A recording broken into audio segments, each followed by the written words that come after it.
আসসালামু আলাইকুম, আমি কুদ্দুস খান।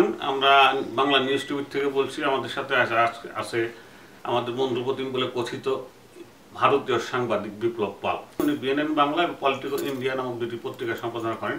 অত্যন্ত প্রভাবশালী একজন সাংবাদিক আমাদের মধ্যে আছেন। তো তাকে আজকে আমরা ধরবো। বন্ধু প্রতিম দেশের সাংবাদিক এবং তারা আমাদের লোককে নির্বিচারে বিএসএফ ফোন করছে, এই সঙ্গে আমরা কিছু কথাবার্তা বলবো। তো ভালো আছেন দাদা আপনি? আপনার সাথে 2 বছর বাদে আবার বিতর্কে আসতে পেরে খুব ভালো লাগছে।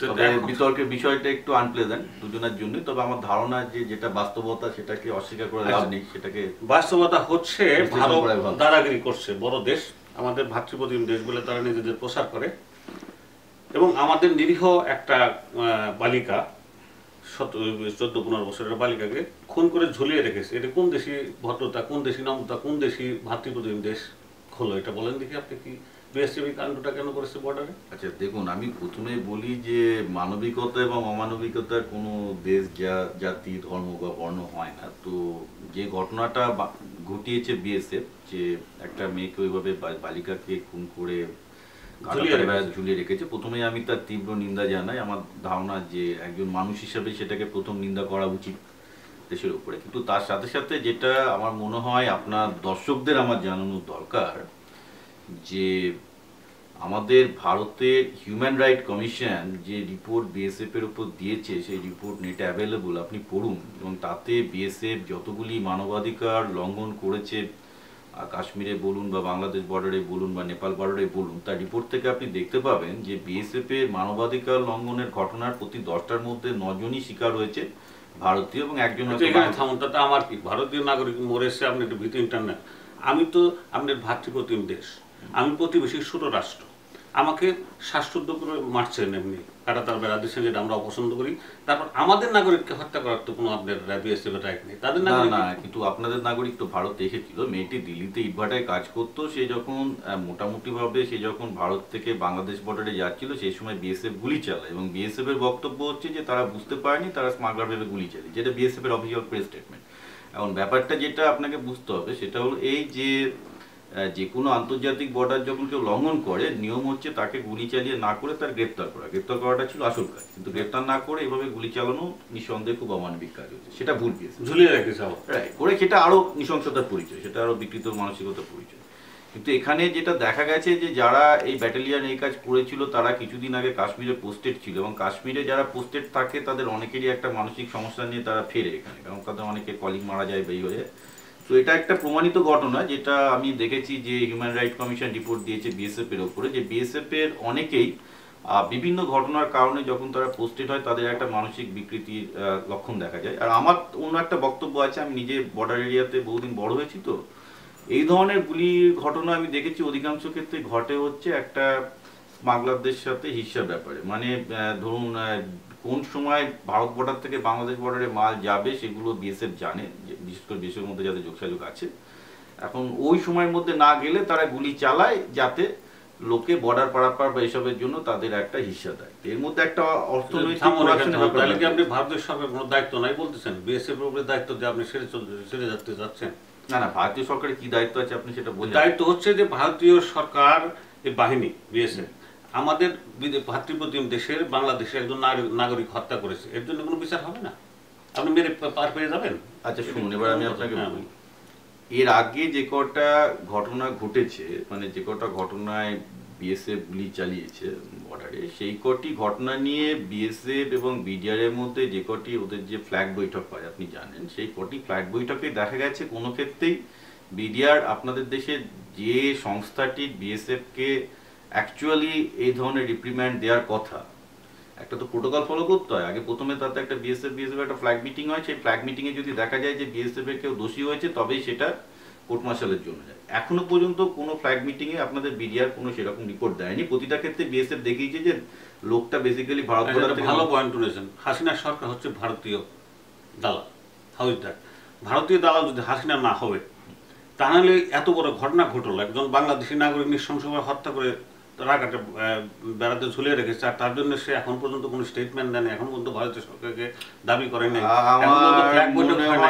না ফ্ল্যাগ বৈঠক হয়েছে, আমার মনে হয় না আপনার তথ্য ঠিক আছে। বাংলাদেশের বিদেশ মন্ত্রক থেকে ঘটনাটাকে জানানো হয়েছিল, সবই হয়েছে। আপনাদের হাসিনা সরকার যা যা করার প্রোটোকল অনুযায়ী ঠিকই করেছে। প্রবলেমটা অন্য জায়গায়, সমস্যাটা হচ্ছে এরকম, ধরুন যে সময় ঘটনাটা ঘটে আমি সে সময় ভারতে ছিলাম। আপনাদের বাংলাদেশের ব্লগ নিউজ পেপারগুলো যখন এই ঘটনা নিয়ে তোলপাড় হচ্ছে, প্রায় কয়েকদিন ধরে আমি দেখেছি তোলপাড় হচ্ছে, সেই সময় এই ঘটনার একটা ছিটে ফোটা নিউজও না পশ্চিমবঙ্গের দিকে কোনো পেপারে এসছে, আর ভারতের দিল্লি বেস যেগুলো ন্যাশনাল নিউজ পেপার সেটার দিকে আসেনি। কারণ আমি পলিটিক্যাল ইন্ডিয়া চালাই, আমি প্রতিটা নিউজ মনিটর করি। তাহলে ভারতীয় নাগরিক বাংলাদেশের নাগরিককে মানুষ মনে করছে না? না, আপনারা এখানে দাদাগিরি করছেন, সবসময় আপনারা দাদাগিরি করে থাকেন। এটা দাদাগিরি নয়, এটা হচ্ছে ভুলে যাওয়া কমপ্লিটলি। ব্যাপারটা আমি বলি, আপনি এত ঘটনা ভুলে যাবেন, একটা লোক মরে যাবে, মেরে ফেলবেন, তারপরে দাদাগিরি?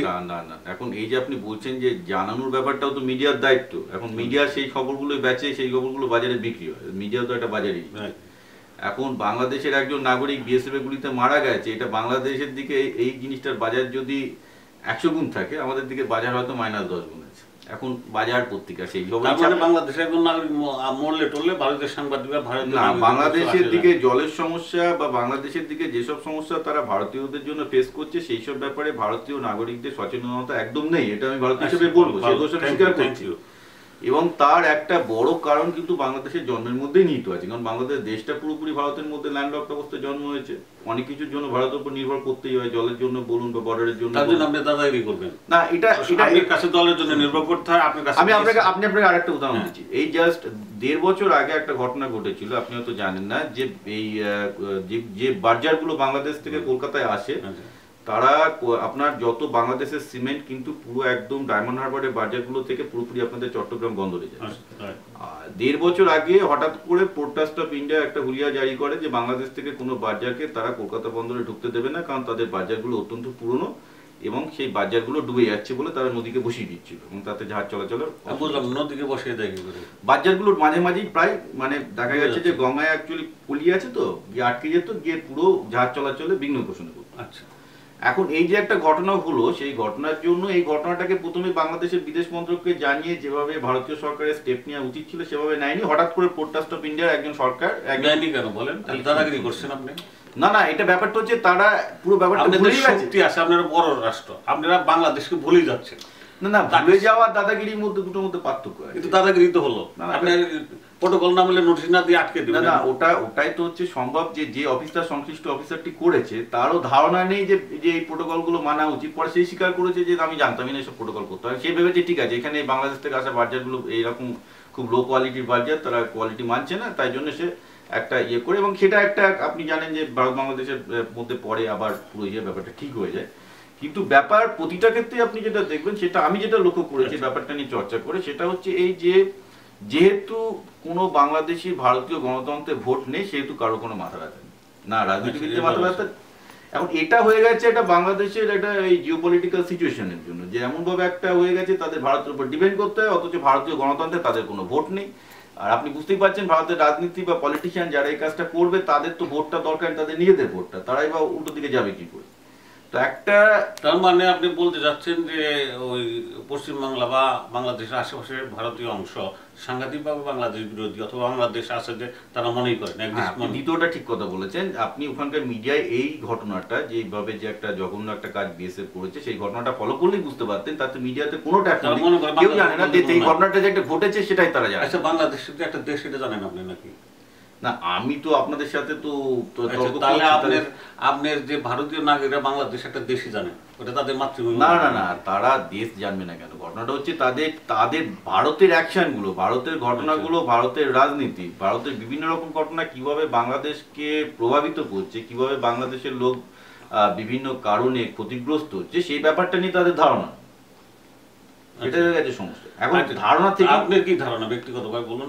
আপনি বাঙালি, বাংলায় কথা বলেন এবং আপনার বাংলাদেশে যথেষ্ট সুনাম আছে, আপনি বাংলাদেশের সিস্টেম পেতে যায় বলে বাঙালি জনগোষ্ঠী মনে করে, বলেন আপনি মেসেজ দেন যে আপনি ভারতীয় নাগরিক হিসাবে বাংলাদেশ যে একটা আছে তার কোনো এক্সিস্টেন্স আপনি পান না করে আপনাদের নাগরিকদের মধ্যে, নাকি? না, মিডিয়াতে পাওয়া যায় না, মিডিয়াতে না পাওয়া গেলে অবভিয়াসলি সেখানে লোকজনও জানতে পারে না, সেটা হচ্ছে সমস্যা। না, আমি যেটা বলতে চাইছি সেটা খুব সিম্পল ব্যাপার। দেখুন, ব্যাপারটা হচ্ছে যে আজকে পৃথিবীতে যে কোনো সম্পর্কে কিন্তু একটা স্বার্থের সম্পর্ক হয়ে দাঁড়িয়েছে। এখন বাংলাদেশের কি হলো বা না হলো তাতে কোনো ভারতীয়রও সত্যি কথা বলতে কি কোনো রকম স্বার্থ বৃদ্ধি বা হ্রাস হচ্ছে না, এটা তো মানতেই হবে আপনাকে লজিকে।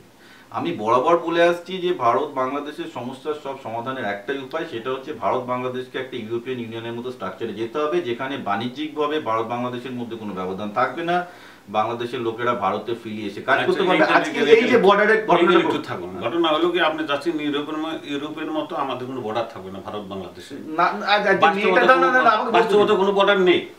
আপনাদের বিএসসিরা যখন খুশি ঢুকে যাচ্ছে, আমাদের 10 মাইল ভিতরে ঢুকে আমাদের মানুষ মেরে চলে যাচ্ছে, এই ঘটনা।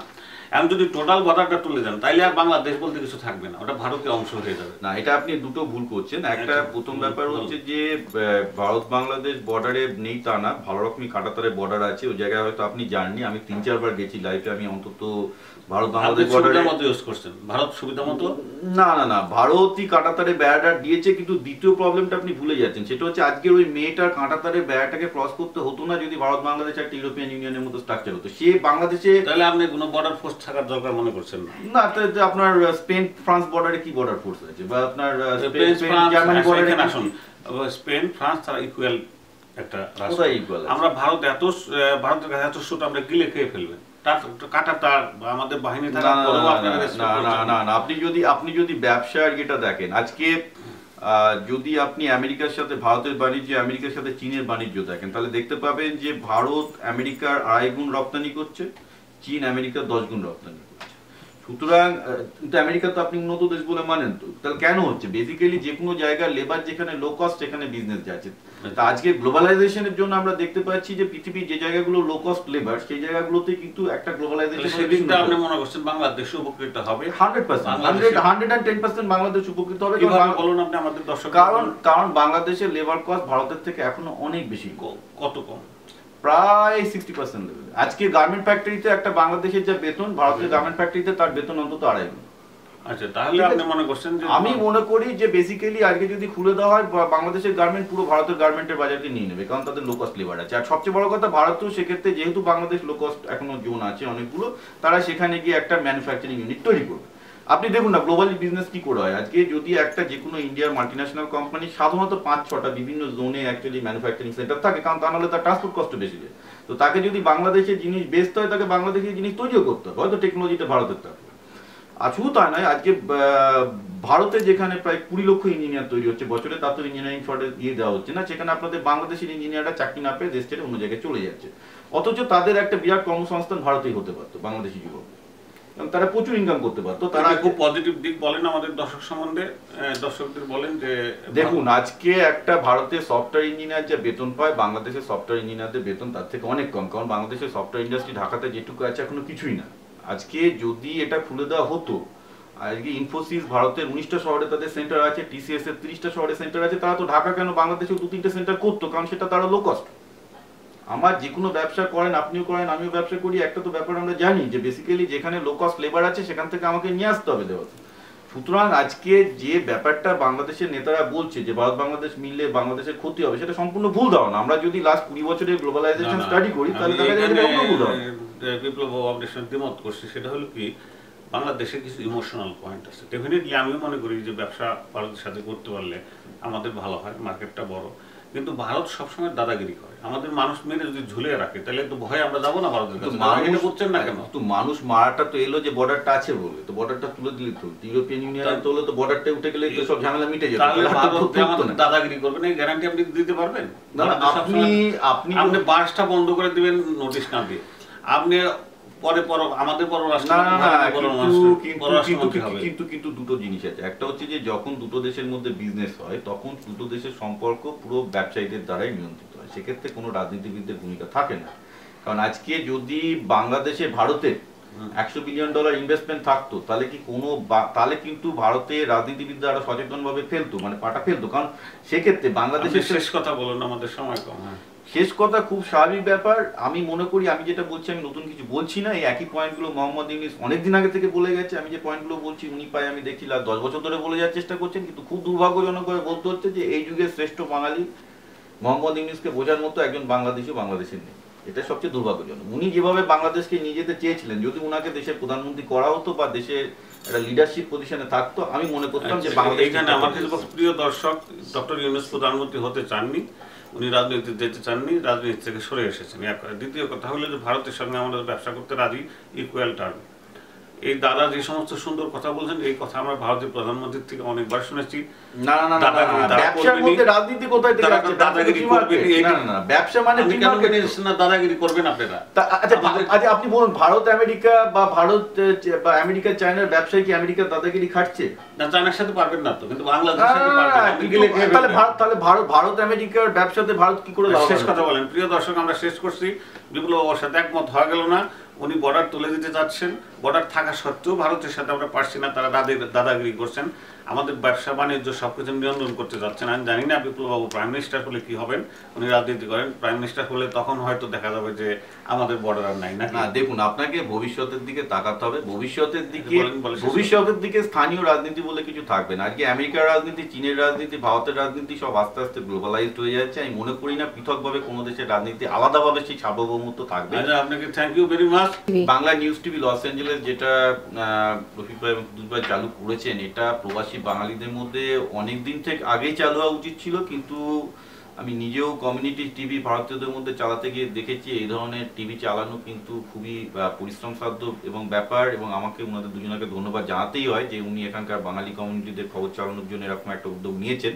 আমি সবাইকে এটাই অনুরোধ করব যে আপনারা ওনাদেরকে সবভাবে সাহায্য করুন, এবং আমি মনে করি সব থেকে বড় সাহায্য আপনারা যেটা করতে পারেন, আপনারা এই নিউজ চ্যানেলগুলো দেখুন, আপনারা তাদেরকে সংবাদ দিন, বরং তাদের কাছে এসে আপনারাও তাদের নিউজ ডিসকাশন গ্রুপে পার্টিসিপেট করুন। ঠিক এইভাবে একটা বাংলা টিভি আমি নিশ্চিত যে খুব ভালোভাবে একটা ভালো রকম একটা বাংলা টিভি দাঁড়িয়ে যাবে, এবং ওনাদের সব রকমের সহযোগিতা আপনারা এগিয়ে আসুন, এটাই আমার কাম্য যে